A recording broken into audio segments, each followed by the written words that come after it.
In this video, I'm going to show you how to create a deal using Zoho CRM in n8n, step by step.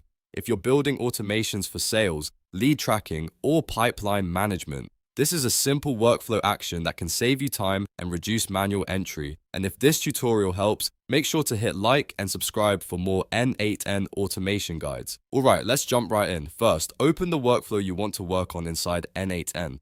This is the workflow where you want the deal creation step to happen, so make sure you're in the correct automation before you continue. If you already have a trigger or another set of nodes in place, that's perfect. Just open that workflow and get ready to add the Zoho CRM action. Next, go to the Nodes panel. This is where you can search for and add different apps and actions to your workflow. In the Nodes panel, choose Zoho CRM. You can either type it into the search bar or scroll until you find it. Once you see Zoho CRM, select it so n8n can show you the available actions for that app. After that, choose Create a Deal.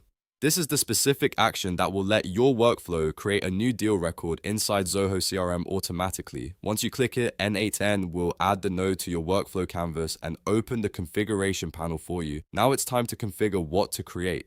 In this section, you'll set the details that Zoho CRM needs in order to create the deal properly. This usually means mapping in the values you want the deal to have, such as the deal name, amount, stage, closing date, or any other fields that your Zoho CRM setup requires. If your data is coming from a previous node, you can map those values directly into the fields here. Take your time and make sure each field is connected correctly. The goal is to make sure the deal is created with the right information every time the workflow runs. If a field is required, fill it in. If a field is optional, only include it if your automation needs it. Once everything is configured, save your node and run a test if needed to confirm the deal is being created in Zoho CRM the way you expect.